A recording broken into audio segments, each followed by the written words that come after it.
I have a simple but sweet card process for you today using this really cute new Sunny Studio stamp set. Hi guys, it's Beth. Welcome. Like I said, I am going to be making a simple but sweet card today. I'm using this new Sunny Studio stamp set called Little Birdie, and I got it from the Not Too Shabby shop. This is one of my design team projects for the month, and I loved this cute little stamp set and really wanted to try it out. So I have everything already pre-cut, or mostly everything pre-cut for my card today, and I am going to do a little coloring, which I don't do with you very often. I'm excited to try out my new colored pencil set from Hippie Crafter. It is an enormous set of colored pencils and they look luscious, and I can't wait to try them out with some coloring today. So hope you enjoy. So I'm going to start with stamping my images, and I have a die cut circle. It's a stitch die cut circle already cut. That's like about 3 1/8 inch in diameter, and I'm just going to lay out the pieces that I know I want to use, kind of figure out the orientation before I stamp them individually. So I picked out 2 of the little bird images and then that branch.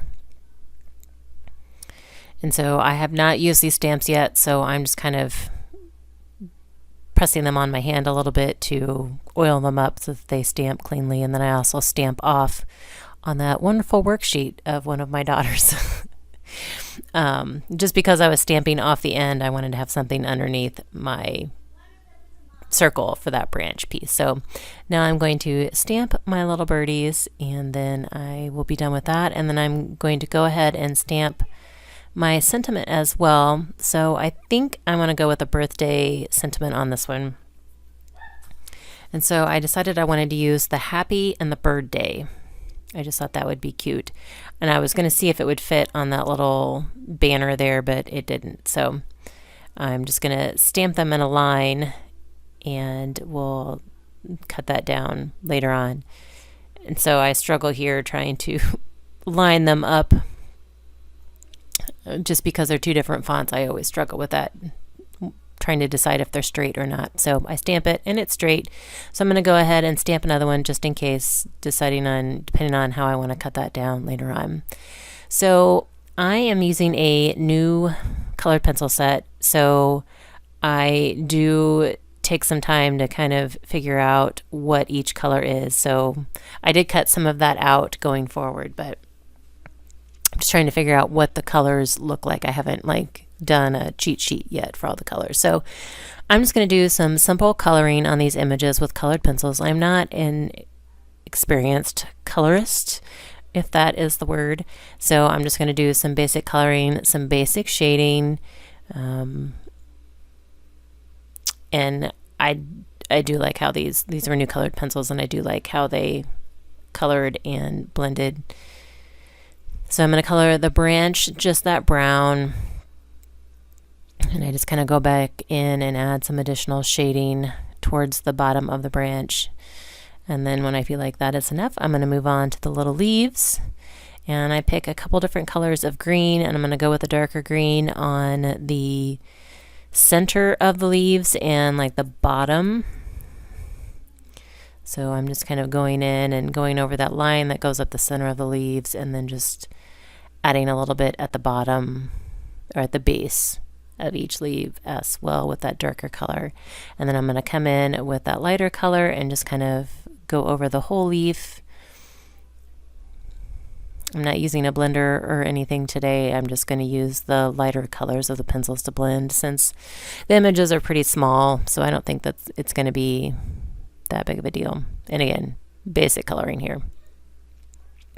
So once my leaves are done, I'm going to start on my birds, and I decided to go with a bluebird. So a bluebird has kind of a peachy, tannish belly, and then, a blue, different shades of blue kind of on the back and the wings. And so that's what I'm going for here. So I went with a darker peach for the belly, and then I went with more of a grayish blue as my darker color, and then a tealish, not really tealish, more of a sky blue, I guess, for the rest of the body. And then I'm just kind of filling them in and trying to blend.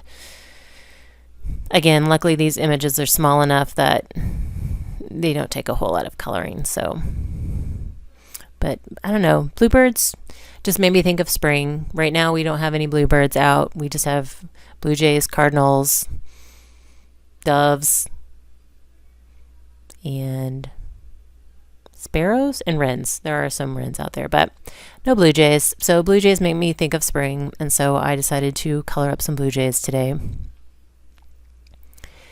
And then on that bird that's flying towards the branch, I thought that that little bit at the bottom was its claws, and then after I colored, I'm like, oh no, wait, that's the tail feathers.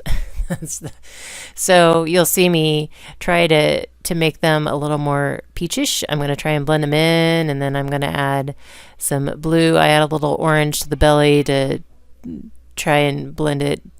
But yeah, but I decided, again, it's small enough that it's not really going to matter, and I did go in with some blue so that maybe it looks like it's just the underside of the tail feathers are more orange or peach than blue. So my coloring is done, and I'm going to put my card together. So this is an A2 size card, and I have a matte, dark gray matte that is 4 1/8 by 5 3/4, and then that was just a scrap piece of kind of a tealish swirl paper.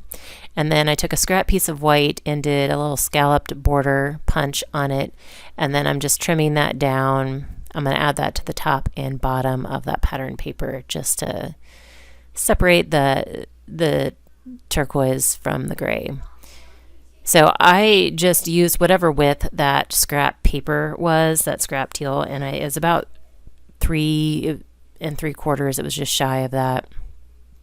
And I had wanted something wider, but I was trying to use scraps, and I really did like that color. It was just a springy color to me. So I decided to do the white scallops just to kind of add a little bit more to it and brighten it up even more. So that's what I'm doing now, and I'm going to add that top one.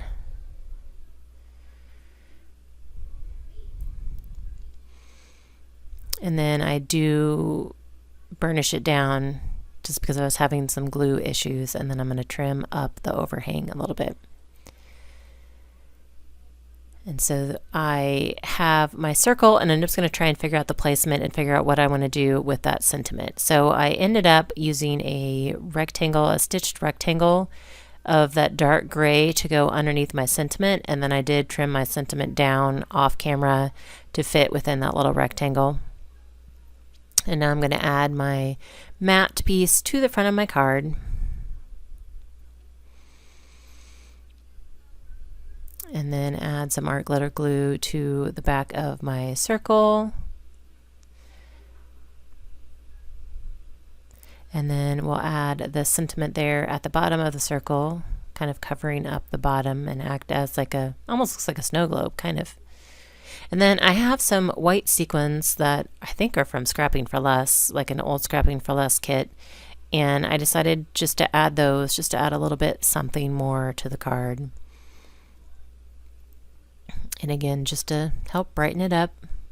This is making me think of spring as I look outside and I see all the snow that we just got the last couple of days. And I know there's a whole lot of you that got snow over the last couple of days, so I hope everyone is staying warm and safe.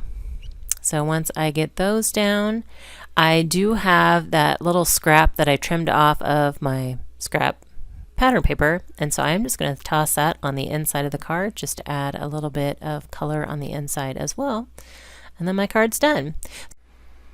All the products that I used will be linked below. Thank you guys so much for watching, and I hope you all have a very crafty day.